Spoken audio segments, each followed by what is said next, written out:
Good morning, everybody. It's like what, the 25th of March, 2025. Hey, friend, remember me? You got green eyes, huh? Hey, I don't have any food. You hungry? Oh, gosh, I feel terrible now. Wow.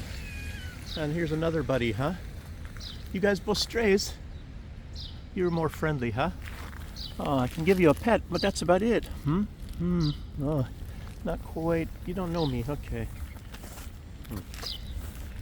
Anyhow, yes, I love these kitties, of course, as you all know. And, well, luckily things are pretty good for them in Belarus, as you might guess. People actually take care of stray cats here. And, oh, here's another one in a box here. Looking, I don't want to get too close. It'll feel cornered and start stressing out. Maybe even have kittens in here. I don't know if you guys can see it. Hey, I'm not going to come over there. Hope everybody can see you. I guess this house is for the other guys. One of these ones over here. Well, you guys are tuning in to hear the news. I hope you don't mind, because I like cats. I just showing you some of these homes. Is anybody in home? Or one of the other guys? Maybe that's your home, huh? Well, you got some food there. I wouldn't be able to give you anything better than that. Got a little bit in there, huh? You okay? Here comes your buddy, the black cat. Love black cats here. Anyhow, well, I'd like to sit there and visit the kitties, and too bad I didn't bring some extra special food and all, but anyway, I never do. I don't want to carry a bunch of stuff with me and then put it in containers, and the cat food spills all over into your pockets and everything else. It's terrible, but anyway. Yes, what time is it? It's not even 8 o'clock yet. Luckily, I got to do these videos early because I have to start downloading, or what do you call it, uploading these things, because YouTube, they take often like 5 hours. 5 hours, even for a 24-minute video, to upload a 24-minute video. It's absolutely incredible. And I don't think anybody else really has this problem, maybe just me. Maybe it has to do with the time I try to upload these videos. You know, maybe everybody's asleep or something at YouTube. I have no idea. Some people get worse treatment than me. You know, so in other ways, maybe not the uploading time, but yeah. And then I've had videos that were like nearly an hour, and they get them uploaded in like 20 minutes. It's like, what the heck is going on here? I don't know, is that another kitty house over there? So, okay, let's start going into the news here. Maria Zakharova, she gave a talk to some students at some university, where she was talking about how the West, you know, the EU in particular, you know, Ursula von der Leyen, the economy is in tatters. It's in tatters. I tell you, it's in tatters. We've destroyed the Russian economy. They're taking computer chips out of washing machines. Everybody's, the shelves are empty in the supermarkets. And it's like, I don't know, Ursula von der Leyen, maybe she should send some people over there and, you know, to Russia, you know, go to Moscow, go anywhere, find out, just like in Belarus, you know, the shelves are all full. As a matter of fact, they're probably much better. You go to a supermarket or something in Belarus or Russia, and you'll find it's far, far better than in the West. We don't have to lock things up, you know, because too many people thieving things, because their economy is doing so well, you know, that people are resorting to going in and stealing stuff out of shops, maybe sometimes in big mass gangs and things like that. But yet our economy is doing bad over here. I tell you what, you know, if people started looking at what things are like over here compared to the West, you know, you're going to wonder, you know, what kind of line of bull crap they're feeding you over there. I mean, it's just nothing but bull crap. You can't believe anything that's coming out of the West, anything to do with anything. It's just incredible. I feel sorry for you guys, I really do.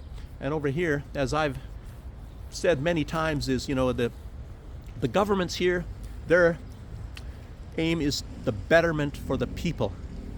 And over in the West, it's to get big money for the big corporations that give the politicians their money to run and stay in power, so they have these offices of privilege and power, and you know, it takes a certain person, and of course you I was even seeing something yesterday on TV. It was sometime in the Soviet when there was some sick, really sicko guy.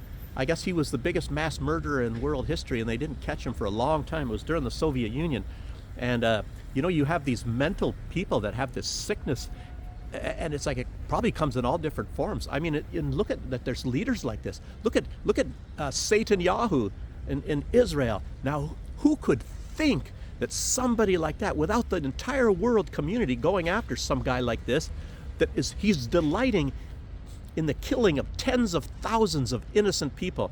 And it's the same thing in Ukraine. And there's a guy running the place there who has nothing against killing hundreds of thousands of his young men, the men that are needed to rebuild the country after whatever happens.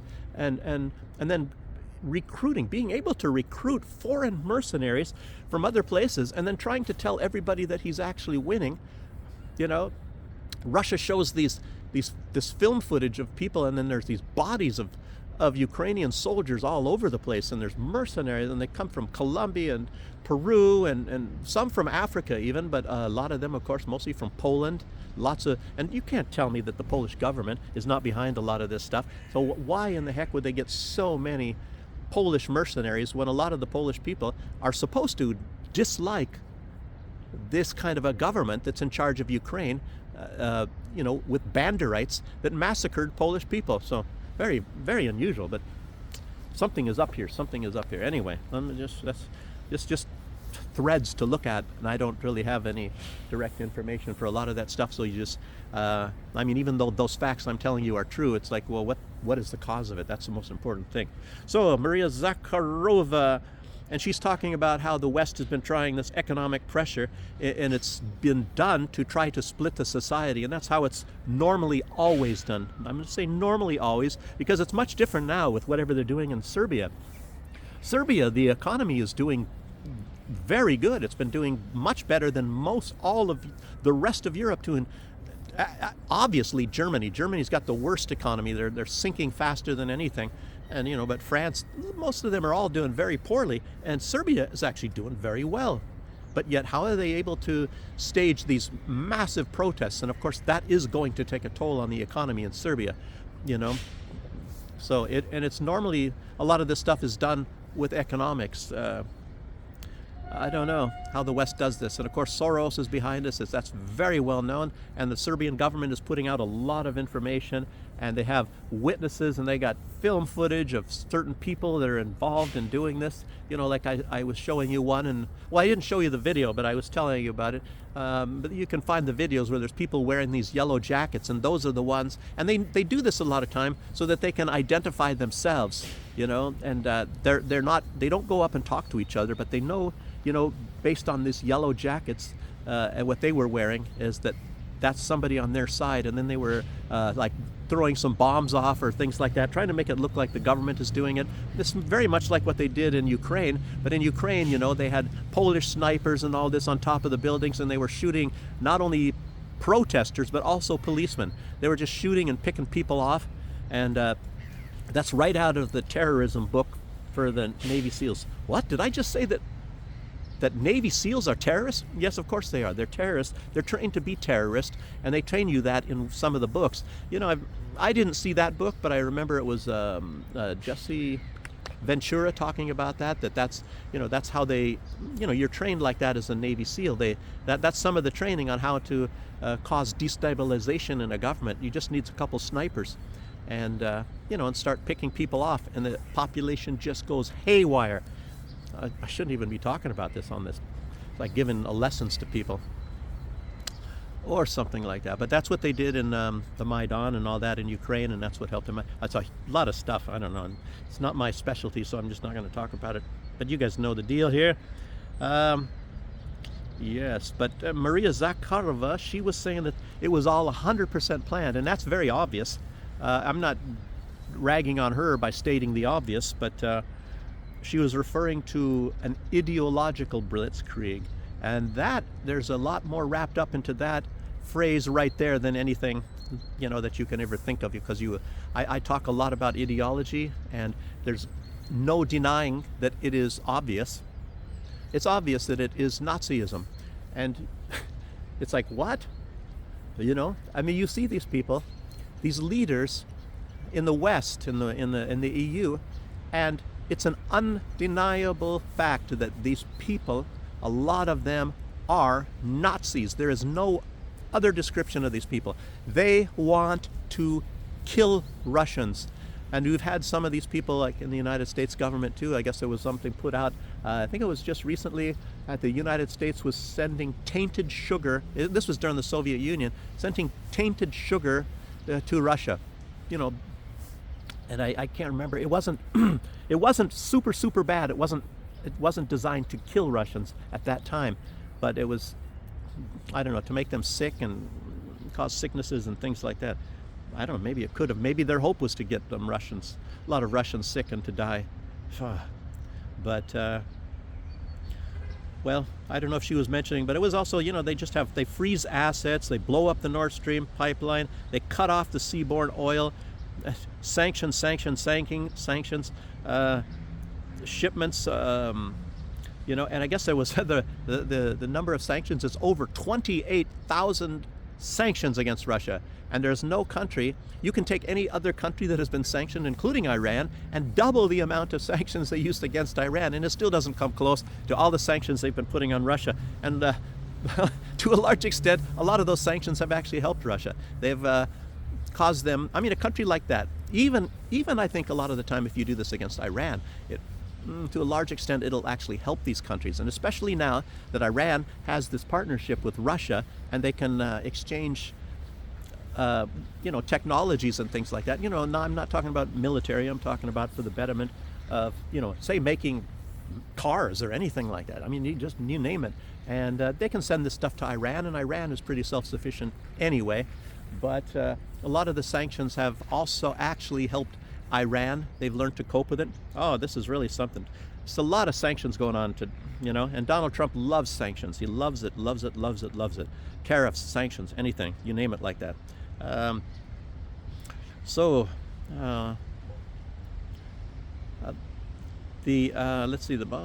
and you know, another thing is, you know, the West is trying to, and you know, Biden probably was a little bit related, part of involved in this, but it's mostly these European countries, and of course now Sweden and Finland have joined in. And what they're seeking to do, and trust me on this one, even though maybe you've only been hearing some little whispers about it so far, but if their plans come to fruition, what they want to do, and like I said, other people have mentioned this, they want to turn the Baltic Sea into a NATO lake. And they've already militarized islands that by treaty for, I don't know, 50 years, for much longer, even at the close of World War II, islands, you know, I believe belonging to Sweden, are supposed to remain demilitarized. But yet they've went ahead, even at a time when they're not at war with Russia, and they've moved military. And of course the United States is even there.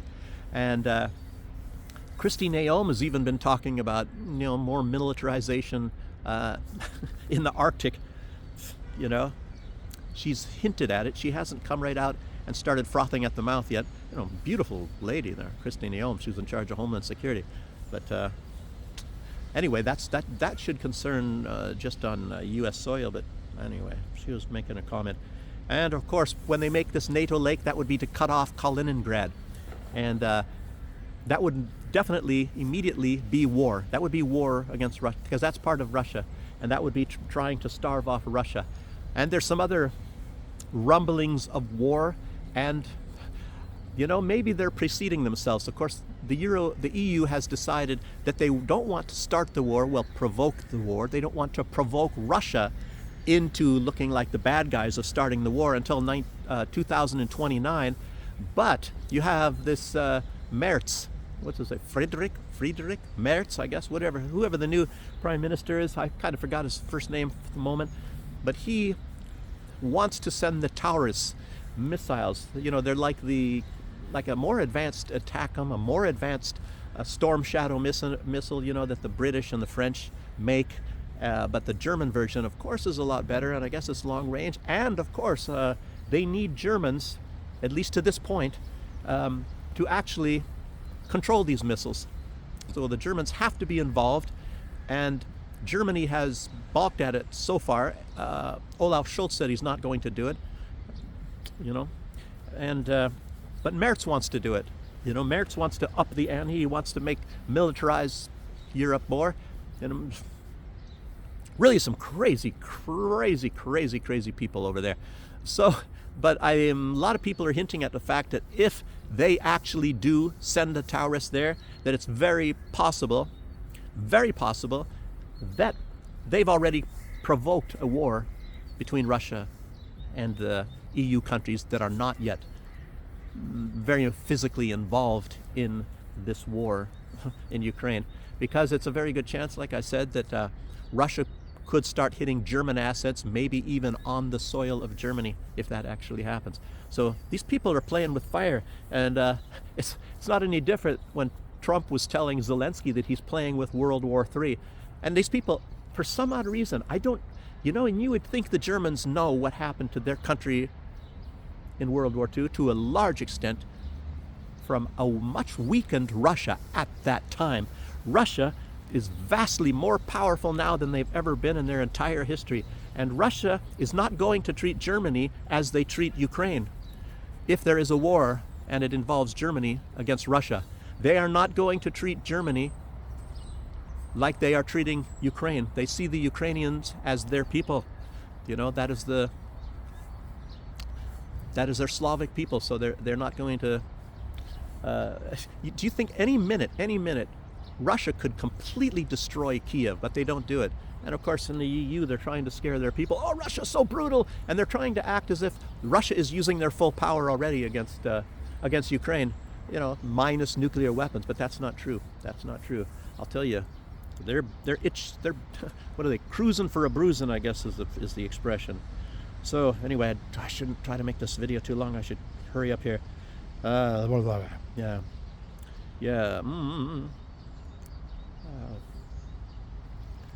But Baltic Sea shipping, they want to cut that off. I don't know if that's what I was elucidating, is that what they would be trying to do is cut off the Russian shipping.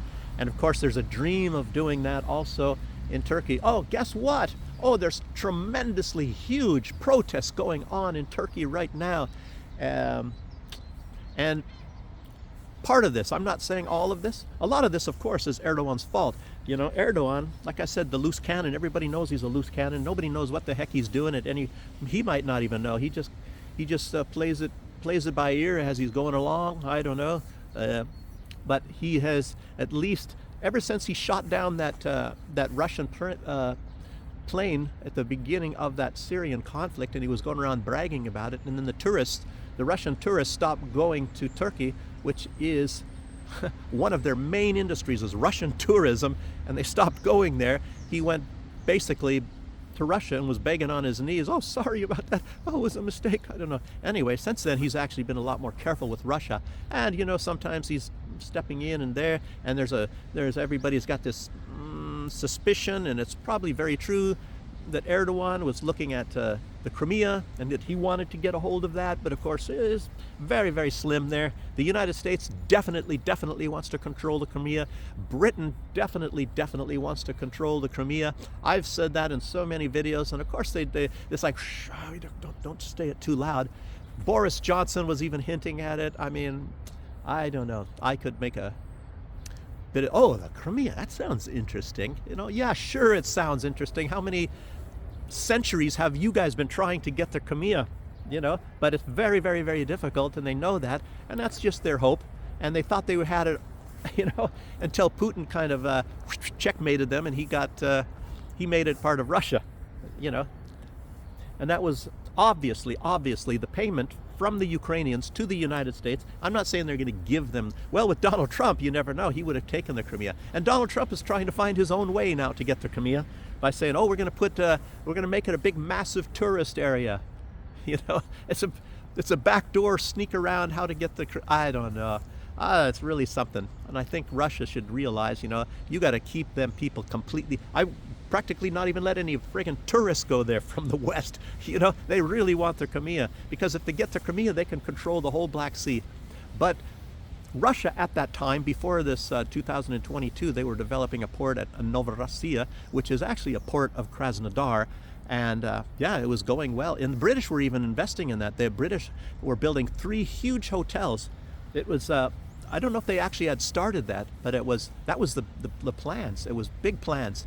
And the British and Russia, the British hate, I'm talking not necessarily the people, of course a lot of the people as well. The elites, the rich people of Great Britain hate Russia. They hate. It's like definitely the Hate Russia Club, and they're the leaders practically of it. They may as well. They want the presidency of the Hate Russia Club. Maybe they have it already. I don't know. So, but I'll tell you, if they get a hold of Turkey, which I don't really think they do. I don't really think they can, because I don't think that the forces that are waiting in the wing in case they are able to oust Erdogan, I don't think they are anti-Russian. And the Turks, it's a little bit more difficult to puppetize them. They're not a bunch of weak, wimpy people. The Turks are very, very good people. I'm telling you that. I love Turkish people. If you meet Turkish people, I don't know, sure there's exceptions, but most of the Turkish people that I have met, tremendous people, tremendous, absolutely tremendous. And I have to stress that. So, and they're not going to be a bunch of weakling, dummy puppet people and things like that. Look at even Erdogan. He shows a lot of that by being the loose cannon that, nobody really wants to control him. He doesn't want anybody to control him. So, anyway, I don't want to talk too much about that. But, yeah. Well, let's see. Okay. But obviously the CIA is still involved in a lot of things. You see what's going on in Serbia? And it's, you have to even look at Syria. When you think about Turkey, you got to look at Syria. Obviously, this new guy, Call Me Al, a man walks down the street, whoever this guy is that Erdogan chose or took the helm. The guy looks like kind of like a younger Bin Laden with that funny beard, and really, he seems to be quite an extreme radical Islamist, and he's in charge of Syria, the part that he can control. Obviously, Israel has carved out a major chunk, and he has no objections to that. He's not lifting a finger. Maybe he's not able to lift a finger. And of course, I don't know. I think Turkey has got themselves a little bit. I don't know. I haven't been hearing that much talk about it, but there was some talk about it. But obviously, Israel took a major chunk of Syria, and they're still bombing Syria too on occasions. And Israel continues to bomb, and the U.S. keeps sending more bombs and said, oh, "Here you go, boy. Here you go. Here's the biggest bombs we have, below the nuclear bombs that is ever made on the planet Earth, and you can use those on innocent people because we are right there with you with genocide and ethnic cleansing, and these are just some brown-skinned Arabic types of people. Go ahead. They're not important. They're like Slavs. They're like Slavic people. Just go ahead. We'll get around to the Chinese in a while, but they're a little bit too powerful right now economically and everything. But don't worry, we'll get along to them. That's the next game plan after we do a lot of elimination of all these other peoples, and seems like that. Gosh. Like I said, some crazy people here. Yes, so CIA still involved.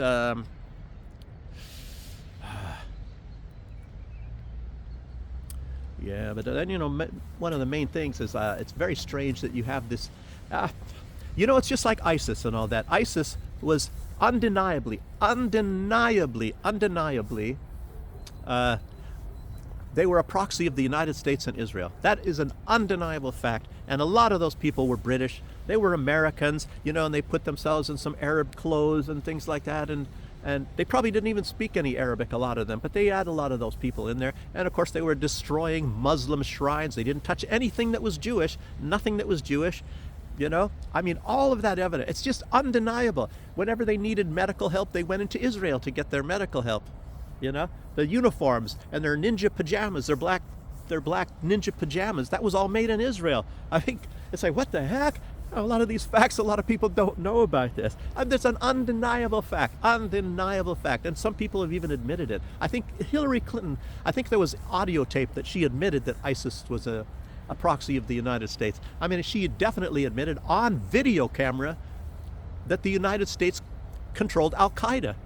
And then they keep changing. It's just like Blackwater. They keep changing the name. Al-Nusra. Oh, come on, man. This is all a bunch of CIA crap. And they're still active. Where their funding comes from, always, I don't know. I don't think Tulsi Gabbard's going to stand a chance. She's a great woman, all that sort of thing. But I'll tell you what, these people are probably just as powerful as anything that Trump is ever going to be able to consolidate. Wow. Yes, and Sergei Lavrov, he was talking about, and as a matter of fact, he practically even said the words, but he was stressing it's a hate Russia club. Wow. I mean, he probably watches my videos.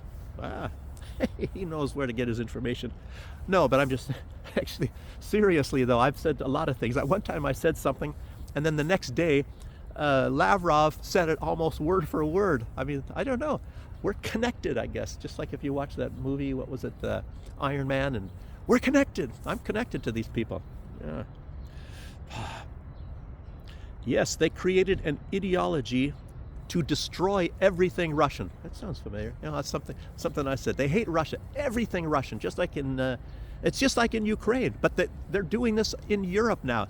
I mean, to a much larger extent. They do it in the Baltic countries. These people are just as rabid Nazis in the Baltic. I'm talking about the government, of course. They're just as rabid Nazis as they are in Ukraine, and they want to go and kill Russians. They want to send their people to die in the hopes that, maybe if they kill 20 Estonians, they'll kill one Russian and they'll be proud of that. They don't really give a crap about their own people, even if they don't even have that many people. I don't know. Nazism. There's no other way to call it, And then there was a U.S. reporter. This is actually some big news, and the Russians are kind of, wow, looking at this stuff. Maria Zakharova said it too. Zelensky I think it was an American reporter. He interviewed Zelensky in his palace, which Russia can destroy any minute they want. Of course, they're not going to do it because that is Russian history. The Russians built that palace. It's Russian. Kiev is a Russian city, Oh, I'm not allowed to say that. But anyway, they're not going to destroy that, not only for that reason, but they don't just go around and assassinate. As much as Zelensky wants to tell everybody they're trying to kill him, but they're not. They could kill Zelensky at any time. And Zelensky took this American reporter into his private room, I guess, and was bragging and had himself posed in front of his favorite painting. His favorite painting, most of all, was this painting of the Kremlin burning, And Maria Zakharova was saying, you know what? It shows that there's something wrong with these guys. I think she was calling it a psycho ward. She said the place, the administration of Zelensky is a psycho ward. There's a bunch of psychos there. And then he had another painting where it showed Ukrainian soldiers fighting in Russia, I guess, maybe in Moscow or whatever. And I guess one of his other favorites is, this is all in his little private room, where there's a painting of a Russian ship sinking. This guy, it's sort of like Netanyahu, who's just completely controlled by his, I don't know, did I call it an infatuation? But it's, these people are possessed, like Netanyahu is possessed on trying to kill Iranians, to destroy Iran. And then he gets out and makes these videos like Netanyahu, oh, we love the Iranian people, oh, and I congratulate you on this and all that. Oh, yeah, right, maybe he doesn't mind so much that Iranians live, as long as they have nothing to do with Israel, and that Israel can dominate them, dominate every aspect of their life, and make them slaves, and then that's fine. But of course, Zelensky, it's a little bit more extreme. He wants to kill the Russians. It's just like Netanyahu. It's mostly, obviously, ethnic cleansing, but Netanyahu has even shown that he has nothing against killing Israelis. Jewish Israeli. He's not really even Jewish. A lot of people say that. He's of some kind of a sect that it's not even Jewish. It's not really even traditional Jewish, and it believes in a lot of crazy crap. And there's been things put out by a lot of people on the inside, and of course Israel has a death threat against them. A lot of people that are in hiding, exposing a lot of things that go on in Israel, like sex parties, big orgies at pools and things like that. So maybe I shouldn't even mention that. Maybe they're going to come after me. So, okay. Let's see. A lot of the stuff I've talked about, that's doing pretty good here. Yeah. Oh, and Zelensky's still begging for these weapons. And look at that is a major point. He's begging for, well, he wants nuclear weapons. Zelensky wants nuclear weapons. That is his ultimate dream, is to get nuclear weapons and to use them against Russia. And he's even stated that. There's even other, matter of fact, one time, Timoshenko, the ones that the United States may have picked to try to replace Zelensky, she has even said that. They have it on a telephone conversation, I think before they were even using the deep fakes, that she wanted to nuke Russia. But that might have just been emotion coming out. And now she's talking, how bad all this crap that they're doing to Russia is. I don't know, maybe she woke up. I tell you, like I told you guys a long time ago, I was warned decades ago, at least 30 years ago. People were telling me, well, maybe was it 30? Yeah, about 30 years ago. They were telling me that these people in Ukraine, there's a lot of really crazy people. I don't really know. Did they put something in the water? I don't know. It's the ideology. It's the stuff that came after World War II. I mean, during World War II and after World War II, it's like that hatred is a great thing, to hate and want to kill and to cheat people and corruption and things. I don't understand it. I really don't. And it's, I'm definitely, there's probably some good Ukrainians, but I don't know. It's something run rampant in their society like that. How can a society even exist like that? But look at, given you saw that well, there's photos of it. You can find it where Zelensky's posing in front of this painting. And, given that these exist, what do you think is going to happen if you give this guy nuclear weapons? He's definitely going to use this as a big threat and leverage against Russia. And all he needs is one. And then a lot of people say they got dirty bombs. They were making dirty bombs, all sorts of things like that. Anyway, somebody took a picture of me, some kids. So I know they're not some kind of Ukrainian agents. Well, I just don't think they are. Okay. Yeah. So what is the only thing that's keeping Z from getting these weapons?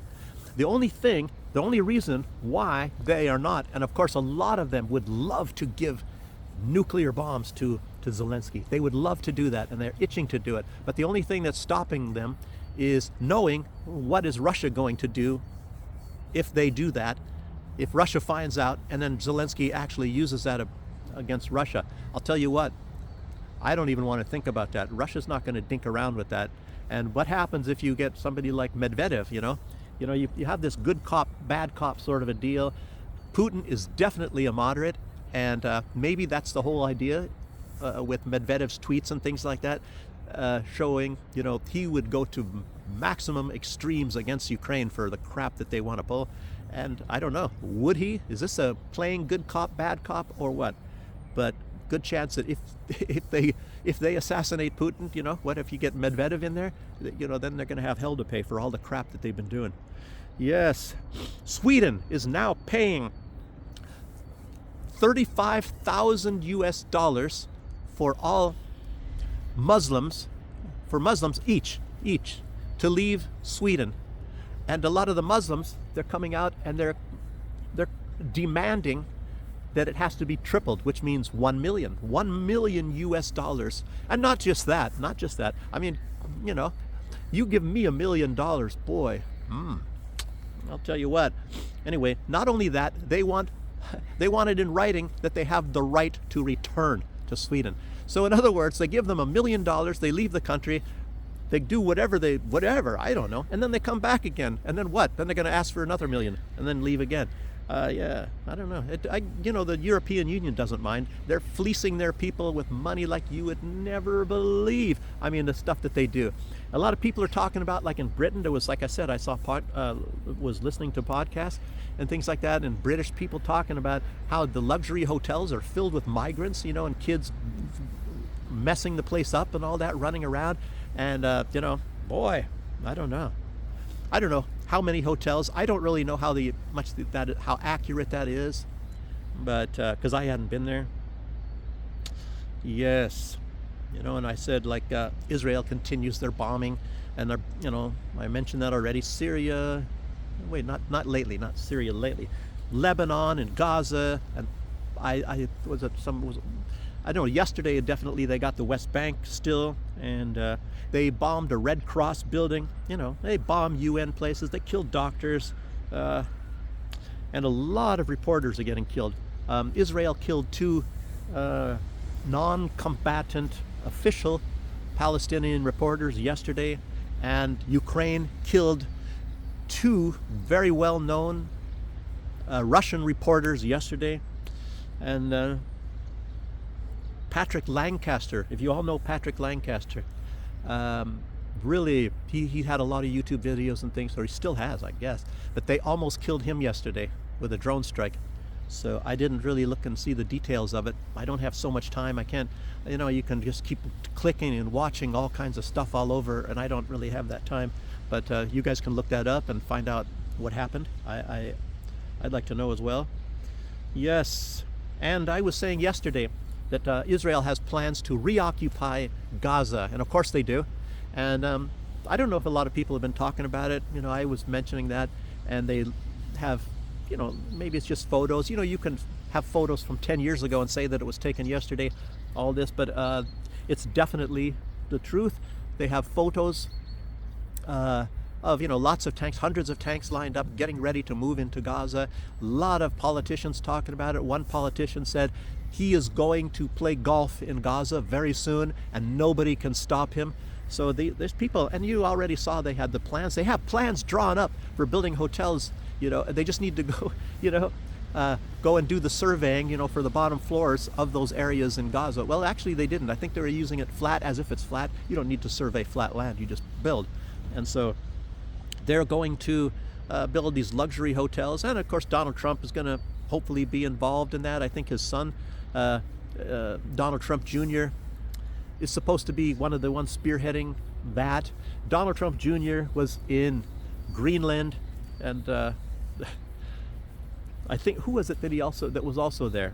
It was Elon Musk's wife went to Greenland recently, a delegation, and Greenland keeps saying, we're not going to go along with that. But I don't know, U.S. has bases already in Greenland, and who knows what's going to happen. I don't know, it's really weird that Trump has turned into this really big imperialist, and people were frowning on imperialism not that long ago. And that's there's some bad things about Donald Trump and him, helping the killing of all these people. And of course, he's still bombing Yemen. And and those are moralistic people. And it's too bad that he wants to kill them off. Obviously, he's beholden to Israel. I seriously believe that Israel is the ones that were most responsible for making him or letting him become the president. Israel is a very powerful lobby, very, very powerful. So they can almost do whatever they want to do. And nobody dares to criticize Israel, except for Ilhan Omar, and she has to have a lot of support from other areas in order to, continue where she is at. Thinking about the five or whatever those crazy women, Democratic women were called or whatever. Alexandria Ocasio-Cortez, AOC, I guess she's kind of earmarked to become the leading Democrat in the House of Representatives.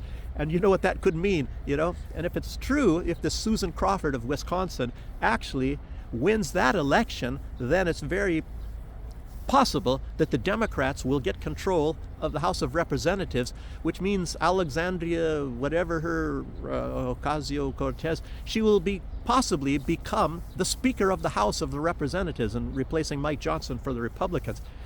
And you're going to have some big trouble then. You're going to have some big trouble. Okay. Yes. Okay. Tariffs, more tariffs. Trump said he's going to impose 25% tariffs. This is really some haywire crap, and this is going to really be taking center stage really soon now. I think starting in April 2nd, for the most part, I think that's when a lot of these tariff things that Trump is supposed to be taking effect, that Trump wants to put these tariffs on all kinds of places. It's going to also do a lot of damage to the United States, believe it or not. But he wants to put a 25% tariff on all goods coming from countries that are accepting Venezuelan oil. So what he's trying to do is the total impoverishment of Venezuela. And I don't really know if it's true that Elon Musk was also involved in trying to influence the vote in Venezuela. That's what Maduro was saying, and Maduro was really, really furious about that. And then I think it was Rubio. He came out yesterday and he was saying, "Oh, how the Venezuelans they cheat on their elections and things." But it's also true that Venezuela has the most cheat-proof voting apparatus of any country on earth. It's very easy to cheat on elections in the United States, but very difficult to cheat on elections in Venezuela. So, I know it's really terrible that the United States is really doing this stuff. And anybody who is like our people that watch this channel, and we see what's going on geopolitically, and you see a lot of this evil and this bad stuff that the United States is doing, and and I'm not advocating really anything about Venezuela. I know nothing about the place. I haven't been there. A lot of people say it's so great and it's a great government and all that, and then of course, the U.S. says how bad it is. They say how bad it is in Belarus. I mean, and this is actually a great place. You can take that from me. I know that for a fact. It's a great place here. And the government really does care about the people. And most of their energy, as far as geopolitically, is to fight off all of the crap that's coming from the outside, trying to do everything possible to destroy Belarus. And they do a very good job. And that's one reason why there's a lot of us foreigners, from Canada, United States, and all of us are in very, very high support of Alexander Lukashenko, because this guy is absolutely amazing. The stuff that he does, it's incredible that the country is the way it is after all of that crap that comes from the West. It's absolutely amazing. And Belarusians, most of them, they don't even know that. They're in some kind of a brainwashed world. It's incredible. Anyway, I'll continue to be talking about this and things like that throughout all of my videos, but I don't know, maybe even with more evidence or sometime as time goes by. But you guys already see from my videos walking around, everything is functioning very well here in Belarus. We don't have crime, really, no rapes and no drugs, no LGBT crap like that. I tell you what, for a lot of people, it's amazing, and people, let me also tell you about. I know a group of Americans I'm friends with, and even Canadians, and I'm talking about certain things, and those people are saying that they don't want any of these men. When you see these beautiful young Belarusian women here, they don't want anybody to. What is it? I don't know. What's that? Expose that, because they don't want a bunch of really weirdo men coming to exploit women. And of course there are some, and I've met quite a few of them, and they're out just to be chasing these young, beautiful women. And these guys are like even at 40 and 50 years old, going after women that are like 19. I mean, jeez. And maybe it's a matter of time, but the Belarusian government maybe will start looking for these people and then going after them too. It's not that they're doing anything really that evil, but anyway, it's just kind of sick seeing guys like that. I don't have any idea what they're doing.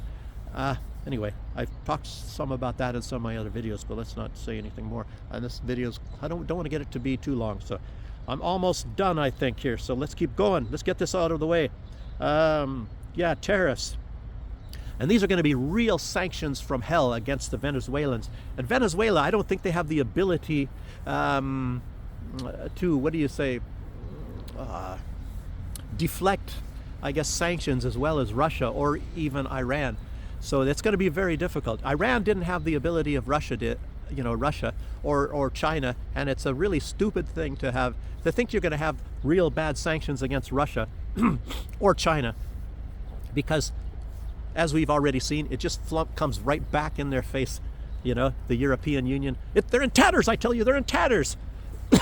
They're taking computer chips out of washing machines and refrigerators, putting them in bombs because they don't have them.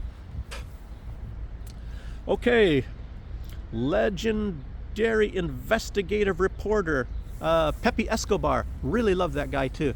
Of course, the best is Max Blumenthal, but Pepe Escobar, very good. His writings are excellent. He was writing for, what is it, China Today or China Times. I don't know if he still is, but anyway, he did a video, and he's in Yemen, and he is really upset and talking about how cowardly. He didn't say the United States, I think he's saying CENTCOM, but these people for just bombing residential neighborhoods and bombing and killing people in Yemen. And I told you guys yesterday about some neighborhood, and there was lots of pools of blood all over the place. You know, the United States had killed a lot of people in bombing these residential neighborhoods, and even the Yemenis, they don't even project that. I think they said, 4 people dead, but there was more piles than that of blood in different areas. And then they don't even tell you who was in these buildings when they were bombing them. And this was like at nighttime. It was at nighttime, and a lot of these people were probably at home, asleep in bed with children, and they killed a lot of them. Yemen, I don't know, maybe they'd be embarrassed to be showing this, so they didn't say anything or show any videos so much. They show a little bit here and there of like children, that have lost their lives in U.S. bombings, but not like how many that probably really actually did get killed in some of these bombings. It's terrible. Yes. Yeah, and Pepe Escobar. You don't really ever see him get that pissed off. He was pretty pissed off. If you guys can find that, Pepe Escobar in Yemen, in the capital Sana'a, I guess. Yes. And Zelensky is still begging. He's begging Vance to come to Ukraine, and Vance, he's already let it be known that he's not so stupid. Zelensky's going to put him on some propaganda tour. What is Zelensky possibly going to show Vance that is going to make him turn against against Russia more? He's trying, Vance, he's already got a very good view and knows what's going on and knows that most of this stuff has been provoked by Russia. I mean, it's kind of pretty well known. And it's not that he is pro-Russian, but he is pro-truth, I think, J.D. Vance. At least in this case he is. I don't know about Palestine and all of that. It's kind of like Trump. It's like a what do they call that when they split the two hemispheres of your brain, the corpus callosum area, so the left hand doesn't know what the right hand is doing, and that's kind of how I look at the Trump administration when it looks, look at the Middle East as compared to, you can agree with a lot of the stuff that they're doing in Ukraine and Russia area, but I don't agree with them at all in the Middle East. So the left hand doesn't know, we want to stop the killing, but yet let's continue the killing and then even increase it as much as we can in the Middle East.